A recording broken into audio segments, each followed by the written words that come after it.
Hi friends, ಎಲ್ರಿಗೂ ನಮಸ್ಕಾರ. ನಾನು ನಿಮ್ಮ ಪ್ರೀತಿಯ ಪ್ರೀತಮ್ ಸುರೇಶ್ ಹಾಸನಿಂದ. ನಾನಿವತ್ತು ಇತಿಹಾಸ ಪ್ರಸಿದ್ಧ ಎಲ್ಲೋರ ಕೇವ್ಸ್ಗೆ ಬಂದಿದ್ದೀನಿ. ಈ ಕೇವ್ಸ್ನ ವಿಶೇಷತೆ ಏನಪ್ಪಾ ಅಂದ್ರೆ, ಒಂದೇ ಬಂಡೆನ ಕೊರೆದು ಅನೇಕ ಗುಹಾಲಯಗಳನ್ನ ಕಟ್ಟಿದ್ದಾರೆ. ಇಲ್ಲಿ ವಾಕಟಕರಿಂದ ಹಿಡಿದುಬಿಟ್ಟು ಚಾಲುಕ್ಯರು, ರಾಷ್ಟ್ರಕೂಟರು, ಯಾದವರು ಮುಂತಾದ ಅನೇಕ ಮನೆತನಗಳು ಈ ಗುಹಾಲಯಗಳಿಗೆ ಕೊಡುಗೆನ ಕೊಟ್ಟಿದ್ದಾರೆ.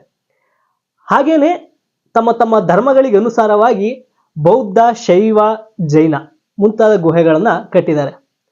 ಇಲ್ಲಿ 17 ಶೈವ ಪರಂಪರೆಯ ಗುಹಾಲಯಗಳಿದ್ರೆ, 12 ಬೌದ್ಧ ಸ್ತೂಪಗಳಿವೆ, ಹಾಗೆ 5 ಜೈನ ಬಸದಿಗಳಿವೆ. ಹಾಗೇನೆ ಈ ಗುಹಾಲಯಗಳನ್ನ ಕಟ್ಟೋದ್ರಲ್ಲಿ ಮುಖ್ಯ ಪಾತ್ರ ನಮ್ಮ ಕನ್ನಡಿಗರದೇ ಅಂತ ಹೇಳ್ಕೊಳ್ಳೋದಕ್ಕೆ ತುಂಬಾನೇ ಖುಷಿ ಆಗುತ್ತೆ. ಬನ್ನಿ ಈ ಗುಹಾಲಯಗಳು ಹೇಗಿದೆ ಅಂತ ನೋಡ್ಕೊಂಬರೋಣ. ನಾವಿವಾಗ ಕೇವ್ ನಂಬರ್ 29ಗೆ ಬಂದಿದ್ದೀವಿ. ನೋಡಿ, ಇದು ಈ ಕೇವು ಹಿಂದೂಯಿಸಮ್ಗೆ ಅರ್ಪಣೆ ಆಗಿದೆ, ಅಂದರೆ ಈಶ್ವರಂಗೆ ಅರ್ಪಣೆ ಆಗಿದೆ. ಈ ಗುಹೆದು ಹೊರಗಡೆ ನೋಟ ನೋಡಿ. ಇಲ್ಲಿ ಈ ಕೊಳ ಏನು ಕಾಣ್ತಿದೆ ನೋಡಿ, ಆವತ್ತಿನ ಕಾಲದಲ್ಲಿ ಈ ಬಂಡೆಗಳಲ್ಲಿ ನೀರು ಸ್ಟೋರೇಜ್ಗೆ ಅಂತೇಳಿ ಮಾಡಿದ್ದಂಥದ್ದು.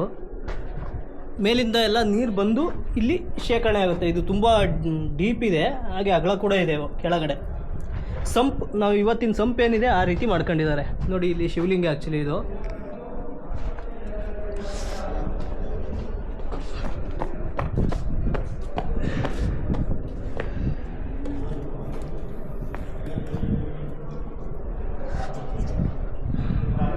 ನೋಡಿ, ಇಲ್ಲಿ ರಾವಣ ಕೈಲಾಸ ಪರ್ವತ ಎತ್ತಿ ಶಿವ ಹಾಗೂ ಪಾರ್ವತಿನ ಎತ್ತಿರೋಂಥದ್ದು.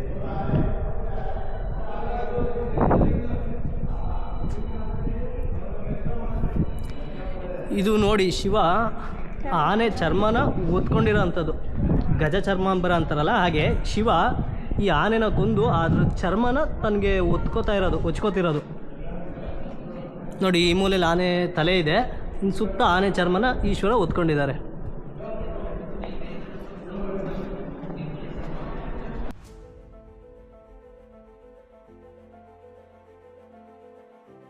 ಈ ಪರ್ವತ ಶ್ರೇಣಿಯ ಸಾಲಿನಲ್ಲಿ 106 ಗುಹಾಲಯಗಳಿದ್ದು, ಅದರಲ್ಲಿ ಸರ್ಕಾರ ನಮಗೆ ಕೇವಲ 34 ಗುಹಾಲಯಗಳ ವೀಕ್ಷಣೆಗೆ ಮಾತ್ರ ಅನುಮತಿ ನೀಡಿದೆ.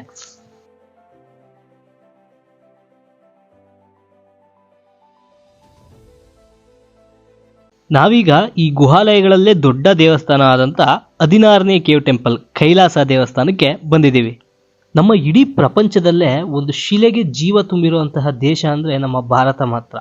ಬೇರೆ ದೇಶಗಳಲ್ಲೂ ಇದೆ, ಆದರೆ ನಮ್ಮ ಪೂರ್ವಜರು ಕೊಟ್ಟಿರುವಂತಹ ನಿಖರತೆಯನ್ನು ಬೇರೆ ನೀವಿನ್ನೆಲ್ಲೂ ಕಾಣೋದಕ್ಕೆ ಸಾಧ್ಯನೇ ಇಲ್ಲ. ಹಾಗೆ ಈ ದೇವಸ್ಥಾನನ ಯಾರು, ಯಾಕೆ, ಹೇಗೆ ಕಟ್ಟಿದ್ದಾರೆ ಅಂತ ಗೊತ್ತಿಲ್ಲ.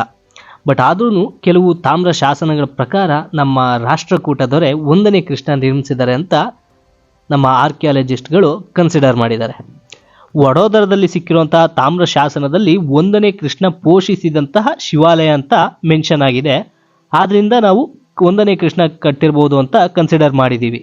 ಯಾರೇ ಕಟ್ಟಿರಲಿ, ಇಂಥ ಅದ್ಭುತವಾದ ಕಲಾಕೃತಿನ ನಮಗೆ ಬಿಟ್ಟೋಗಿರೋಂತಹ ಆ ಇಂಜಿನಿಯರ್ ಪ್ರಪಂಚದಲ್ಲಿ ಎಲ್ಲೂ ಇರೋದಕ್ಕೆ ಸಾಧ್ಯ ಇಲ್ಲ. ಯಾವುದೇ ಬಿಲ್ಡಿಂಗ್ನ ಕಟ್ಟೋದಕ್ಕೂ ಮುಂಚೆ ನಾವು ಫೌಂಡೇಶನ್ ಹಾಕ್ತೀವಿ, ಆದರೆ ಈ ಬಿಲ್ಡಿಂಗ್ಗೆ ಫೌಂಡೇಶನ್ ಇಲ್ಲ. ಮೇಲ್ಗಡೆಯಿಂದ ಶಿಖರದಿಂದನೇ ಮೇಲಿಂದ ಕಡ್ದು ಮಾಡಿರುವಂತಹ ದೇವಸ್ಥಾನ. ಇದಕ್ಕೂ ಒಂದು ಕಥೆ ಇದೆ. ಇಲ್ಲಿಯ ಜನಗಳ ಪ್ರಕಾರ ಇಲ್ಲಿದ್ದ ಒಬ್ಬ ರಾಜನಿಗೆ ತುಂಬ ದೊಡ್ಡ ಕಾಯಿಲೆ ಬಂದಿರುತ್ತೆ. ಆ ಕಾಯಿಲೆ ಗುಣಮುಖ ಆಗಲಿ ಅಂದ್ಬಿಟ್ಟು ಅವನ ಹೆಂಡತಿ ವೈದ್ಯನಾಥನಲ್ಲಿ ವರ ಕೇಳ್ಕೊತಾಳೆ. ಆ ಮಾರನೇ ದಿನಕ್ಕೆ ರಾಜನಿಗೆ ಕಾಯಿಲೆ ಗುಣಮುಖ ಆಗುತ್ತೆ. ಆಗ ತಿರ್ಗಾ ಅವಳು ವಾಪಸ್ ದೇವ್ರ ಹತ್ರ ಹೋಗಿ, ನಾನು ನಿನಗೊಂದು ಭವ್ಯವಾದ ದೇವಸ್ಥಾನ ಕಟ್ತೀನಿ, ಆ ಕಟ್ಟಿ ಅದನ್ನ ಶಿಖರ ಕಾಣೋ ತನಕ ನಾನು ಉಪವಾಸ ರಥ ಇರ್ತೀನಿ ಅಂತ ಹೇಳ್ತಾಳೆ. ಅದಕ್ಕಾಗಿ ಅವನ ಮಂತ್ರಿ ಉಪಾಯ ಮಾಡಿಬಿಟ್ಟು ಬೆಟ್ಟನ ಕಡ್ದು ಮೇಲಿಂದ ಒಂದು ವಾರದಲ್ಲೇ ಶಿಖರ ಕಟ್ಟಿಬಿಡ್ತಾನೆ. ಆ ಶಿಖರ ನೋಡಿದ ತಕ್ಷಣ ಅವಳ ಉಪವಾಸ ವ್ರತನ ಬಿಡ್ತಾಳೆ. ನಂತರ ಕಾಲಕ್ರಮೇಣ ಆ ದೇವಸ್ಥಾನನ ನಿರ್ಮಿಸ್ತಾರೆ. ಇದು ಇಲ್ಲಿ ಲೋಕಲ್ ಜನಗಳು ಕಟ್ಟಿರುವಂತಹ ಕತೆ. ನೋಡಿ, ಇಲ್ಲೂ ಕೂಡ ರಾವಣ ಕೈಲಾಸ ಪರ್ವತ ಎತ್ತೋದನ್ನ ಕೆತ್ತಿದ್ದಾರೆ. ಹಾಗೆ ಇವರು ಏನು ಈ ಬಂಡೆಗಳನ್ನ ಕೆತ್ತಿ ಬಿಟ್ಟಿದ್ದಾರೆ, ಸುಮ್ಮನೆ ಕಲ್ಲಲ್ಲಿ ಕೆತ್ತಿಲ್ಲ. ಆ ಕಲ್ಲಿಗೆ ಗಾರೆಯಲ್ಲಿ ಲೇಪನ ಮಾಡಿಬಿಟ್ಟು ಅದಕ್ಕೆ ಬಣ್ಣ ಹಚ್ಚಿದ್ದಾರೆ. ನೋಡಿ ಎಷ್ಟು ಚೆನ್ನಾಗಿ ಕಾಣ್ತಿದೆ. ಬಟ್ ಇವತ್ತಿಗೆ ಅವೆಲ್ಲ ಉದುರೋಗಿದೆ. ಬಟ್ ಅವತ್ತಿಗೆ ಇನ್ನೆಷ್ಟು ಅದ್ಭುತವಾಗಿ ಕಾಣಿಸ್ತಿರ್ಬೋದು ಅಂದಾಜು ಮಾಡ್ಕೊಳ್ಳಿ. ಇವತ್ತು ನಾವು ಮಾಡೋ ಕ್ಯಾಂಟಿಲಿವರ್ ಬೀಮ್ ಮೇಲೆ ಸ್ವಲ್ಪ ಲೋಡ್ ಬಿದ್ದರೂ ಕೂಡ ಆ ಕ್ಯಾಂಟಿಲಿವರ್ ಬೀಮ್ ಬೆಂಡ್ ಆಗಿರುತ್ತೆ. ಆದರೆ ಯಾವುದೇ ಪಿಲ್ಲರ್ಗಳಿಲ್ಲದೆ ನೋಡಿ ಇಲ್ಲಿ ಎಷ್ಟು ಎಕ್ಸ್ಟೆಂಡ್ ಮಾಡಿದ್ದಾರೆ ಈ ಕಲ್ಲಲ್ಲಿ. ಅದು ಎಷ್ಟು ಲೋಡ್ ಮೇಲಿಂದ ಪ್ರೆಷರ್ ಇದ್ರೂ ಕೂಡ ಅದು ಹಾಗೆ ನಿಂತಿದೆ ನೋಡಿ.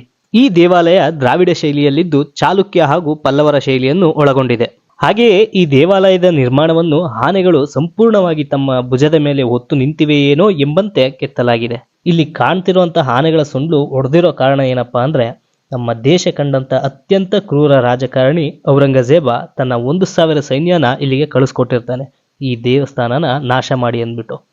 ಆದರೆ ಕಾಲಕ್ರಮೇಣ ಔರಂಗಜೇಬ ಸ್ವತಃ ಇಲ್ಲಿಗೆ ಬಂದಾಗ ಈ ದೇವಸ್ಥಾನದ ವಾಸ್ತುಶಿಲ್ಪಕ್ಕೆ ಮನಸೋತು ಸ್ವತಃ ತಾನೇ ಜೀರ್ಣೋದ್ಧಾರನ ಮಾಡಿಸ್ತಾನೆ. ನೋಡಿ, ಇಲ್ಲಿ ಡ್ರೈನೇಜ್ ಸಿಸ್ಟಮ್ನ ಯಾವ ರೀತಿ ಮಾಡ್ಕೊಂಡಿದ್ದಾರೆ. ಇಲ್ಲಿ ನೋಡಿ, ಇಲ್ಲಿಂದ ನೀರು ಈ ಡ್ರೈನೇಜ್ ಮೂಲಕ ಪಾಸ್ ಆಗುತ್ತೆ. ಈ ದೇವಸ್ಥಾನದಿಂದ ಬಿದ್ದಂತ ನೀರುಗಳು ಬರೋದಕ್ಕೆ ನೋಡಿ ಇಲ್ಲಿ ಲೈನ್ಗಳನ್ನ ಕೊರೆದಿದ್ದಾರೆ. ಇದೇನು ಲೈನ್ಗಳು ಅಂದ್ರೆ ಇವೆಲ್ಲ ಬಂದು ಈ ಡ್ರೈನೇಜ್ಗೆ ನೀರನ್ನ ಕಲೆಕ್ಟ್ ಮಾಡುತ್ತೆ. ನಂತರ ಈ ಡ್ರೈನೇಜ್ ಇಂದ ಮುಂಚೆ ತೋರಿಸಿದ್ನಲ್ಲ ಸಂಪು, ಆ ಸಂಪಿಗೆ ನೀರು ಕಲೆಕ್ಟ್ ಆಗುತ್ತೆ. ನಮ್ಮ ದೇಶದಲ್ಲಿ ಶೈವ ಧರ್ಮ ಉತ್ತುಂಗದಲ್ಲಿದ್ದಾಗ 8ನೇ ಶತಮಾನದಲ್ಲಿ ವೈಷ್ಣವ ಧರ್ಮ ಮೊಳಕೆ ಒಡೆಯಲು ಪ್ರಾರಂಭಿಸುತ್ತದೆ.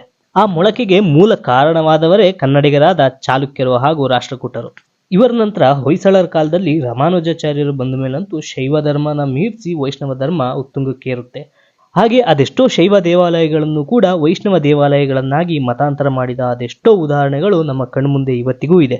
ಹಾಗೆ ಅದೆಷ್ಟೋ ವರ್ಷಗಳ ನಂತರ ಬಾಯಿಂದ ಬಾಯಿಗೆ ಹೋಗುತ್ತಿದ್ದ ರಾಮಾಯಣ ಪ್ರಪ್ರಥಮ ಬಾರಿಗೆ ಒಂದು ಭಿತ್ತಿಯ ಮೇಲೆ, ಒಂದು ಕಲ್ಲಿನ ಗೋಡೆಯ ಮೇಲೆ ಚಿತ್ರಣಗೊಂಡದ್ದು ಕೂಡ ಇಲ್ಲೇನೆ. ನೋಡಿ, ಇದೆಲ್ಲ ರಾಮಾಯಣದ ಕೆತ್ತನೆಗಳದು. ಇದನ್ನ ಸುಮಾರು ಒಂದು 8ರಿಂದ 9ನೇ ಶತಮಾನದ ಮಧ್ಯದಲ್ಲಿ ಕೆತ್ತಿದ್ದಾರೆ. ನೋಡಿ, ಎಂತ ಅದ್ಭುತವಾದ ಉಡುಗೊರೆಯನ್ನ ನಮ್ಮ ಪೂರ್ವಜರು ನಮಗಾಗಿ ಬಿಟ್ಕೊಟ್ಟಿದ್ದಾರೆ. ಇದನ್ನ ಉಳಿಸಿ ಬೆಳೆಸ್ಕೊಂಡು ಹೋಗ್ಬೇಕಾಗಿರೋದು ನಿಮ್ಮೆಲ್ಲರ ಕರ್ತವ್ಯ. ಇದಿಷ್ಟು ನನ್ನ ಈ ಹೊತ್ತಿನ ವಿಡಿಯೋ ಆಗಿತ್ತು. ಈ ವಿಡಿಯೋ ನಿಮಗೆ ಇಷ್ಟ ಆಗಿದ್ದಲ್ಲಿ ನನ್ನ ಚಾನಲ್ ಅನ್ನು ಲೈಕ್ ಮಾಡಿ, ಸಬ್ಸ್ಕ್ರೈಬ್ ಮಾಡಿ, ಹಾಗೆ ಮರೆಯದೆ ಬೆಲ್ ಬಟನ್ ಅನ್ನು ಕ್ಲಿಕ್ ಮಾಡಿ. ಧನ್ಯವಾದಗಳು. Thank you.